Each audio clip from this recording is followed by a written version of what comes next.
আমাদের দেশে না শিক্ষা বলে কিছু নেই। আমাদের দেশে অনেক কিছু, এই যে ছেলেরা, আমি বলছি মেয়েরাও ইভেন, তবু দেখুন এই যে আমাদের দেশে অ্যান্ড্রোলজিস্ট, যে ছেলেদের মেয়েদের যেমন গাইনোকোলজিস্ট, ছেলেদের তো অ্যান্ড্রোলজিস্ট। আমাদের দেশের ছেলেদের কাউকে নিয়ে যাওয়া হয় কোনো দিন? জানে আমাদের দেশে 2-4 পিস অ্যান্ড্রোলজিস্ট আছেন, তাদেরকেও ইউরোলজিস্ট বলে চালানো হয়। ছেলেদের, একটা মেয়ে যখন বড় হয় তার শারীরবৃত্তীয় পরিবর্তন, মায়ের সঙ্গে তবু কথাবার্তা, তাদের মায়েরা অনেক সময় গাইনোকোলজিস্টের কাছে নিয়ে যায় কিছু প্রবলেম হলে। ছেলেদের কারোর সঙ্গে আলোচনা করার জায়গা আছে? বাবার সঙ্গে তো ছেড়েই দিন, মায়ের সঙ্গেও কথা বলার জায়গা নেই। ছেলেরা কার থেকে শেখে? সমবয়সী বন্ধু বান্ধব, সিনিয়র দাদা, তারাও তো সমানজ্ঞ, নয়তো এই নীল বই, পর্নোগ্রাফি, এ থেকে ভুল ভরা জীবন, ভুলে ভরা জিনিসপত্র শিখে সেটা এফেক্ট করে তার পরবর্তী জীবনে গিয়ে। আজকের দিনে না ভীষণ বেড়েছে, মেয়েরা বলছেন ছেলেরা ইম্পোর্টেন্ট, স্বামী ইম্পোর্টেন্ট, এই করে গিয়ে কী হচ্ছে? ডিভোর্স। কিন্তু এর রেজাল্টটা কী দাঁড়াচ্ছে বলুন তো? ইম্পোর্টেন্ট বলে ডিভোর্স হলে তখন আবার আপনি প্রতারণার মামলা করে দিচ্ছেন, লাখ লাখ টাকা চাইছেন। কিন্তু আমার ছেলে যে ইম্পোর্টেন্ট নয়, এটা তো আমি বিয়ের আগেই করতে পারি। অ্যান্ড্রোলজিস্টের কাছে যদি নিয়ে যাই, সেখানে শারীরবৃত্তীয় টেস্টের বিভিন্ন জায়গা আছে, একটা সার্টিফিকেট আপনার হাতে যদি থাকে, তাহলে তো আমি জানাতে পারি যে না, আমার ছেলে তো তাই নয়। কোনোদিন এই যে বাবা মায়েদের কথা বলছিলাম, সেদিন এক বাবা এসে বলছিলেন দিদি এইসব কথা কি আলোচনা করা যায়? মানে এটা কি খাওয়া দাওয়া, ঘুম, বাথরুম যাওয়ার থেকে বেশি কিছু একটা?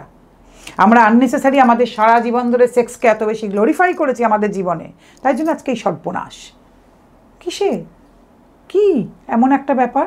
সারা জীবন আমরা সেক্সুয়াল অ্যাক্টিভিটিকে একটা গ্লোরিফাই করে গেছি শুধু, এটা তো তার বেশি কিছু নয়।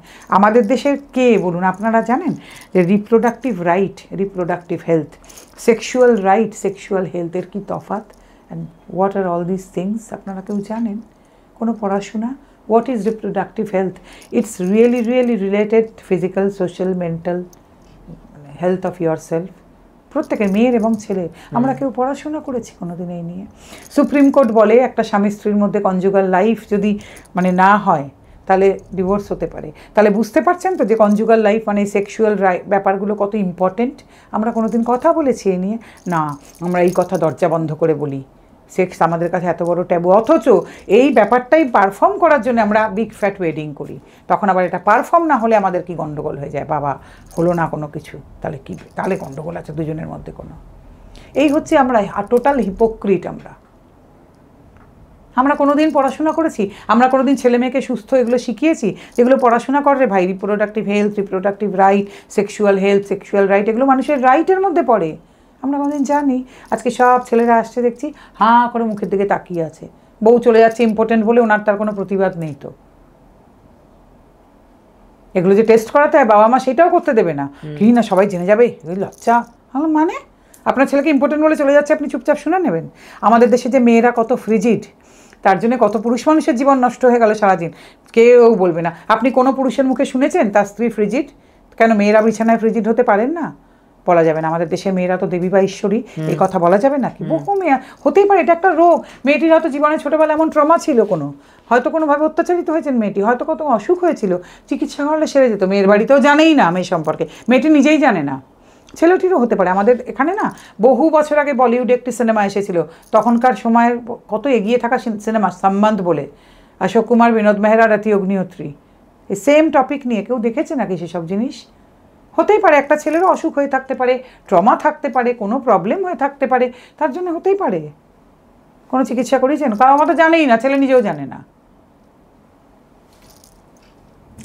এসব নিয়ে কথাবার্তা হলে বলবে ভদ্রমহিলা কি বলছেন, কিন্তু ভদ্রমহিলা ঠিক কথা বলছেন।